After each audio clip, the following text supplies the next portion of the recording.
What's up, my peoples? I am Gandhi, and today this is Gandhi's Thoughts, episode 17.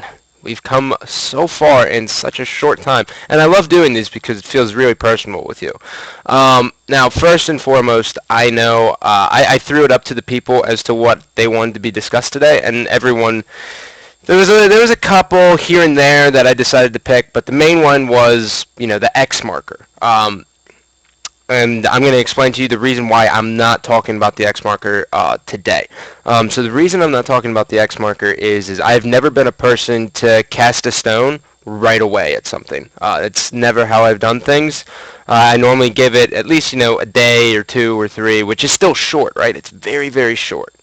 But still, that I normally like to formulate a full opinion on it before I do go out and put, my face on it, right? Like, I can safely say I hate Lotus, right? Like, I can safely say that because I played it and it sucked, right?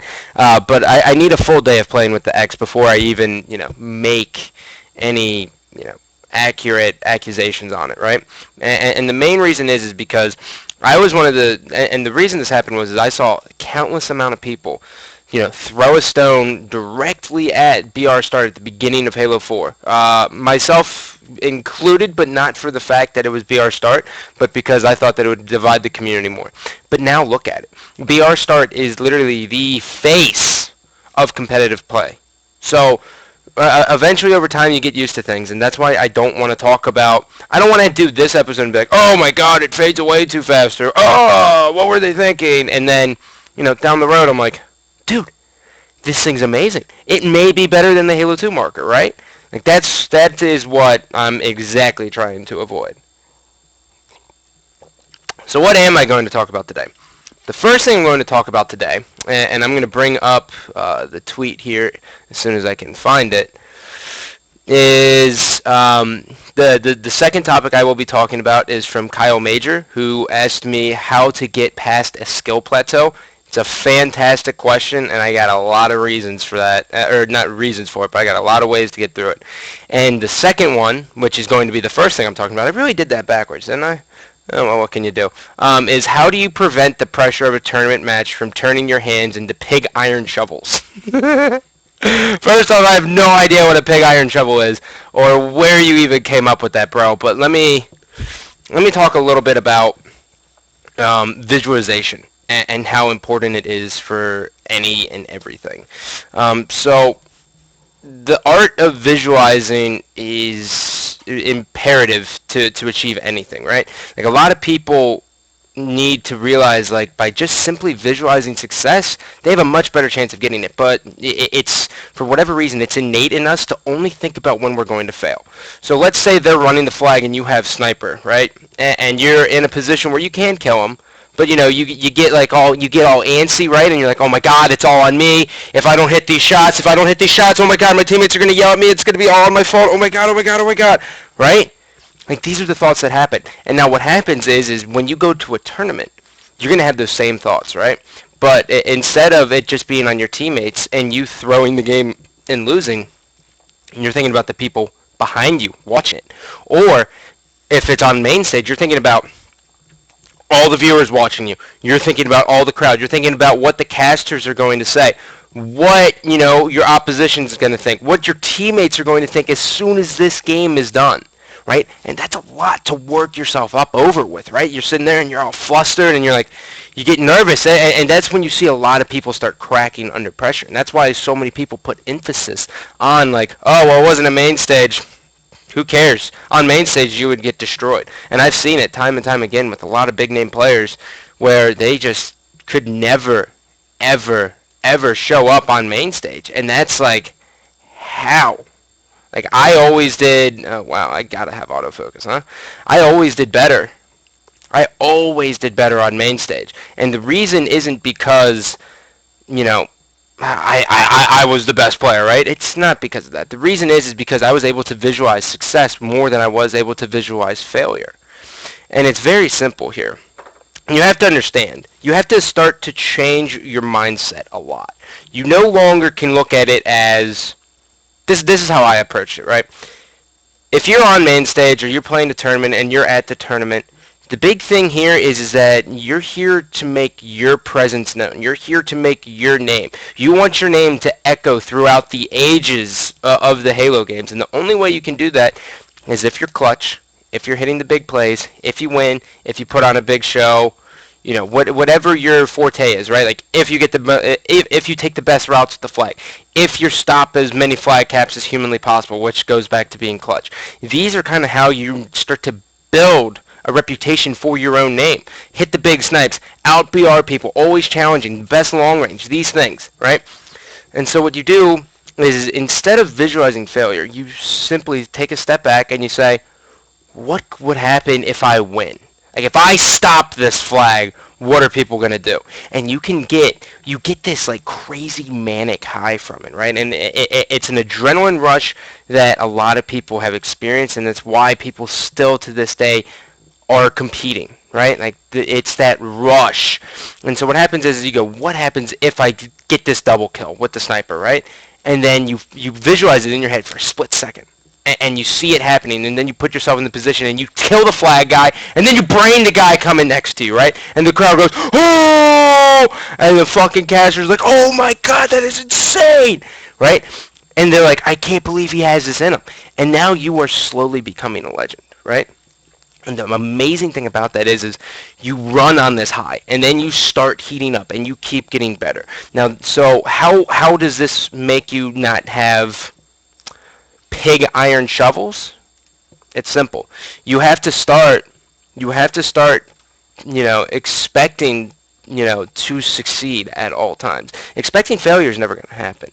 Have you ever, let's put it into an example that's not gaming. Have you ever been out to a bar or out to a party that, you didn't really know a lot of people, but you went with a couple of your buddies and there's a really hot chick there. And you see your buddy who's just like an idiot, right? And you're like, this guy's fucking stupid. Like, I don't know how he does it. And he like walks straight up to the girl and starts talking to him. And you're like, I wouldn't do that. That's not me. I would get rejected. I would look like an idiot. Well, he's not thinking that. What he's thinking of is, I can get that girl, right? And even if I can't, it's whatever. At least I tried. That's the same kind of mentality, right? It carries over in everything. It carries over in school. It carries over in relationships. Anything. Sports, you name it. Like there was a big article about how to be clutch in, basketball and how the weight is on your shoulders and all this bullshit, which I don't watch basketball, so I don't really know. But what you're taking from it is the fact that these guys are attempting it and they're expecting the best. So by expecting the best, you're going to hype yourself up to this like manic high, right? And then when you achieve it, then it's going to be conditioned in your mind that when pressure happens, there is a good reward when you come out on top. And then you're going to put yourself in those positions to really achieve success. And that, my friends, is exactly what you're looking to do. So how do you train for that? It's easy. Just change your fucking mentality, right? That's it. I mean, it's really, it's going to take time, right? You're not going to go to your first tournament unless you're like the biggest, cockiest, egomaniac, narcissistic person in the world. You're not going to go to your first tournament and do amazing, right? It's just, it doesn't happen that way. But, you're going to get better. You're going to get the pressure. And once you get that experience, then you're going to be able to carry that over and help your future teammates out, or your fellow teammates if you stick together, which no one does anymore. So I don't know why I even said that. So your new teammates, you'll stick together, and then you'll be like, well, I was on main stage for this, and got to tell you, this worked, this didn't. That's that. It's amazing. That's exactly what you're looking to do. So then you become the leader, and then you can start kind of branding yourself. Now, the next question I have, which I need to bring up. No, it's not girl advice, dude. I'm explaining it in a way so that anyone can understand how to visualize success. The second one is how to get past the skill plateau. Okay, so this is a very, very tricky beast to get past the skill plateau. But the one thing I can tell you about skill plateaus is this: you don't need to reinvent the wheel. You don't need to. There's no purpose in trying to do something that hasn't already been done. You have the groundwork is laid out in front of you guys. You guys have all the keys to success to become the best player if you actually want to. But the thing is not everyone goes out and reaches out and grabs it, right? They stay in their same ruts, right? They're playing Team Throwdown. They're not playing with their mics. They go in there. They challenge every time. They pick up the sniper even though they never grab the sniper, or they pick up the sniper and they always challenge. They never are throwing it off the map because they want to go back and kill that guy so they can pick up the sniper. These little habits are all here, right? They're engulfing everyone because everyone wants those flashy plays. And that's a fact because I know because I do it myself. But you know what? I'm not trying to be the best in the game. You guys are. So that's the difference. You guys need to be throwing snipers off the map, getting rockets off of the map, making callouts, going into matchmaking, solo with a headset just to work on your callouts. But the big thing here, before all of a sudden, I don't know if it was just because, the increase of people playing Call of Duty or, just throughout the past, but back in Halo 2 and Halo 3, a lot of the players didn't get better just by playing, right? Like, I know, a lot of people always gave me shit for casting Halo Reach, and they're like, oh, you don't even play the game. You don't only learn Halo through kinesthetically, right? You don't have to learn it hands-on. To be honest, I learned more about Halo visually and really visually, actually. I learned more about Halo visually than I ever did playing it back in Halo 2 and back in Halo 3. And, well, I guess Reach, too, because I never played the game, but all the pros basically gave me the gist of it, and I could go into a game and set up and position myself and still be successful. So, what the hell does that mean for you? It's simple, right? Here's the thing. The thing is this. You guys can watch the best players in the world play, okay? Every single day.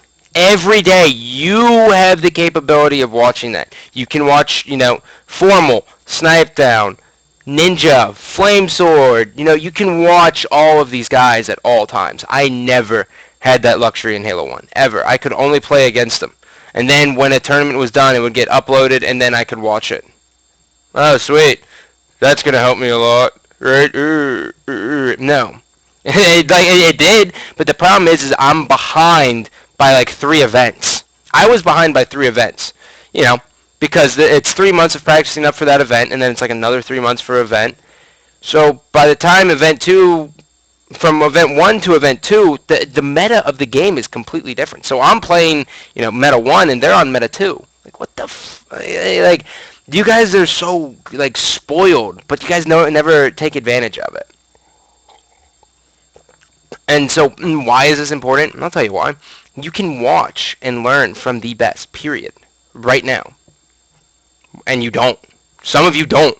You don't watch to figure out so many different things, and I still don't understand that. I watched Ninja play SQ the other day, and I learned everything about Lotus times 120, right? That from my previous knowledge.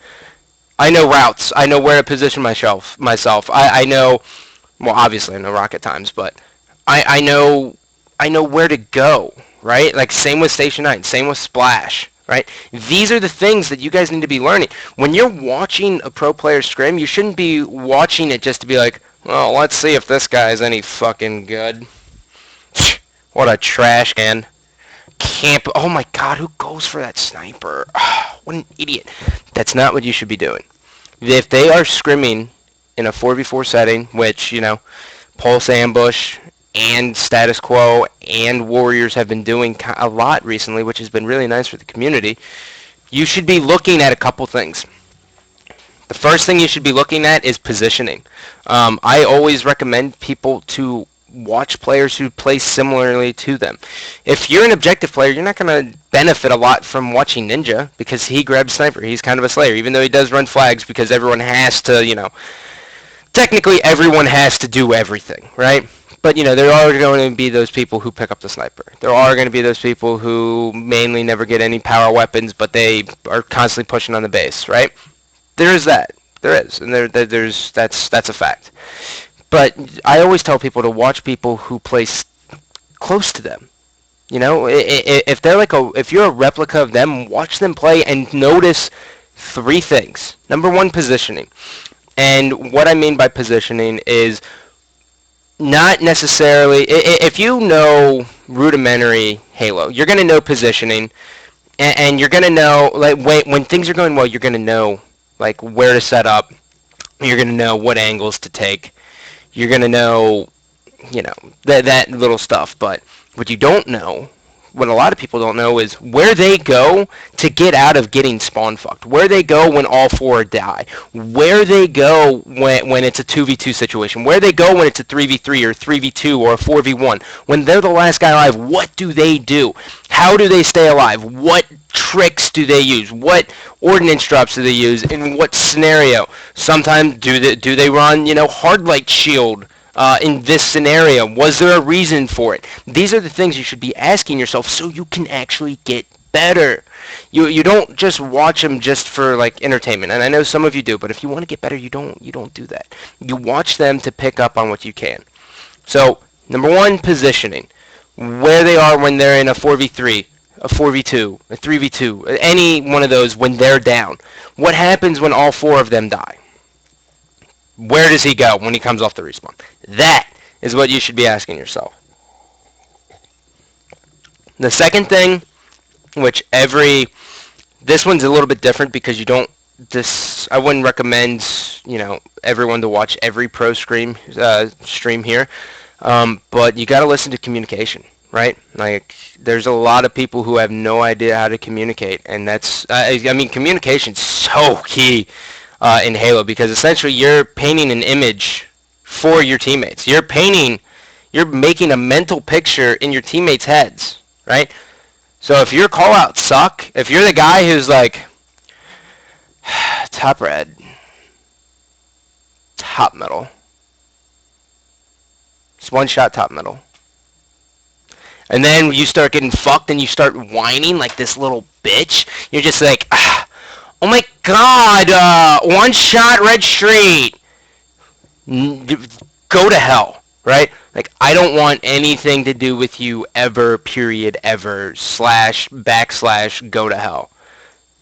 Don't do that. Just don't. Look, you're gonna hit. There's things that I do, right? So if you're trying to not bitch as much when you're getting raped, make a joke out of it, man. You guys got to learn to put down your ego every once in a while. Like, I have a humongous ego when I play, right? Like, I think I'm better than everyone, right? Like, I do, because I know I'm not. Like, deep down, I know I'm not. But when I'm playing against someone, I think I'm better until, like, proven otherwise. Like, until they prove they're the alpha male, I think I'm the best. You put down your ego a little bit. And by that, I mean just make fun of yourself, dude. Joke around. Just be like, well, I suck. Or, well, if I didn't miss 7 shots, this was going to be all right. I just don't understand why people are such fucking egomaniacs all the fucking time.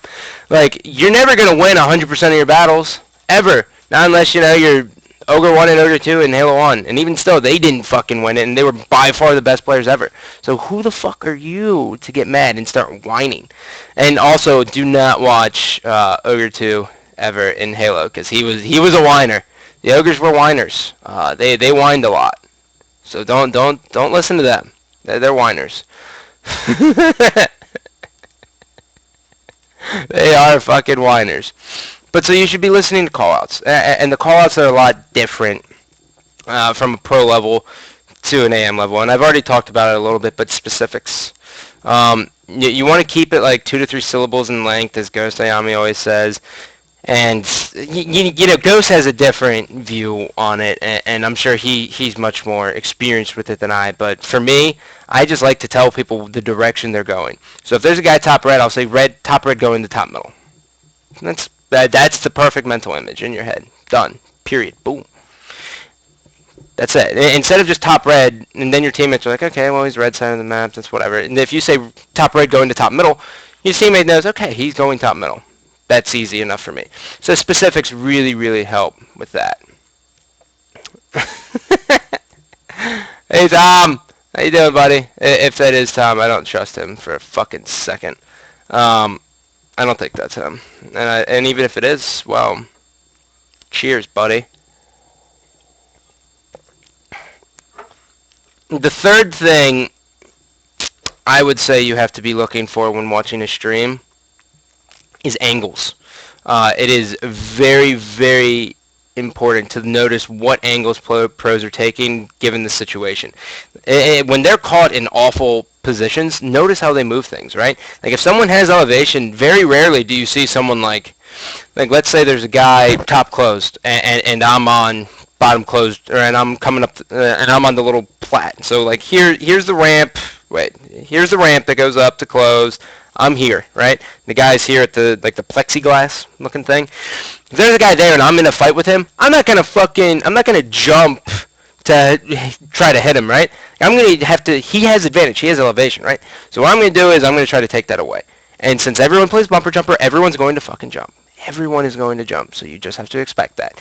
So you're going to be shooting at him. It's going to be a struggle, and then what you're going to do is you're going to move forward. So here's the ramp.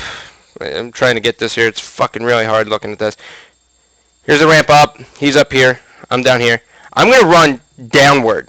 And what that's going to do is that's going to force him to actually move his aimer because, ever since Halo 2, you don't have to touch your right aimer that much, right? Well, Reach you did, so I guess that's a lie. But in this game, you don't want to touch your right analog stick that much at all. You just kind of want to leave it there and strafe with your body, right? So he's going to have to move it. And then by him moving that, you're going to have the advantage. And he's going to jump straight up like a dumbass. 9 times out of 10, he's going to jump straight up. And you're going to be able to fucking rape him. You're going to just be like, sit down, pussy. And then you're going to have an easy kill. That's an angle. That's how you play when you're down right there, right? The next thing you should be looking at is they're down a couple shots, and then the person's down a couple shots. Let's say Flamesword's down a couple shots, and he hides behind a wall. Like, what does he do? Does he jump out? Does he just go for a melee and trade to try to make the guy weak so it kind of cancels him out? I don't know. I don't watch Flamesword. I'll be honest. I don't watch Flamesword. He just kind of switched back over, so it's new to me, right? I don't know how he fucking does it. But these are the things you should be looking at. That's it. The peak shot is another. Oh, Flamesword's always going to be good. Scissor, I would never watch you. Flamesword's always good. He's just a natural gamer. I mean, he's kind of solidifying himself as a ogre 2 of different games. Because he's not on that caliber, right? He's not as good, but he's consistent as shit and across a lot of games. So he's getting there. He's really becoming a very, very solid all-around gamer. But so those are kind of my tips and tricks for it, right?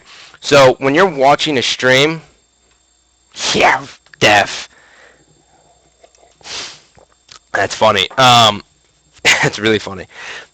When you're watching a stream, don't watch it just for entertainment if you're trying to get better. Realize that you're going to be able to learn a lot visually. And I don't care if you take out a notepad. I don't care if you actually even watch it. But you should be watching the best players play since you have that advantage here. If you're not, you're really wasting your time. You're completely wasting your time. Other than that, the last thing I would say to get past the plateau is, God, I really don't want to recommend this, but it's what I do. What I do to get past the plateau is I fuck with my settings. I really always mess with my settings, right? If you guys watch me play, I go from 3 to 5, from bumper jumper to default, blah blah blah blah blah. But that's just because I'm a head case, right? But put it this way: if you're continuously noticing that you're not doing well in battles, or it's too slow, or it's too fast, or you can't keep it on them, or you're missing by just this much, then make a sensitivity change, right? That's okay too.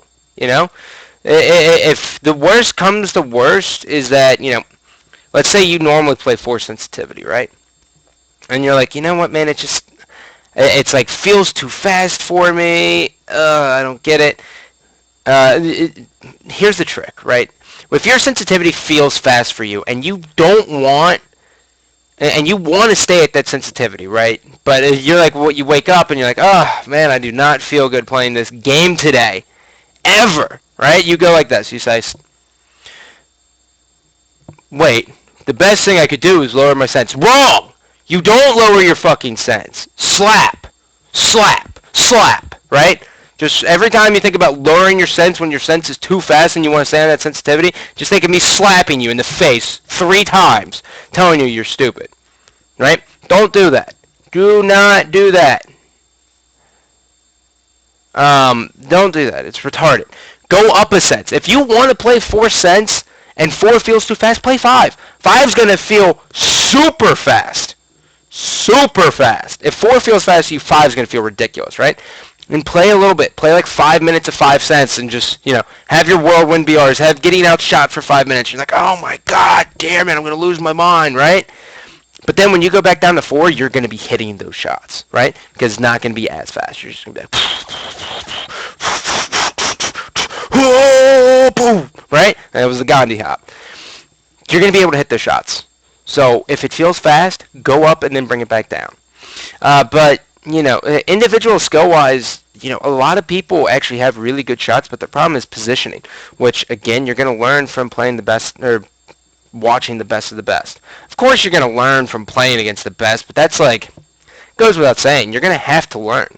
You're going to have to learn. No one should ever play 1 cent ever, period, ever. Or 10. Never. But you're going to learn from watching streams. You're not going to learn from, just you going into Team Throwdown by yourself without a mic. You have to learn by watching streams.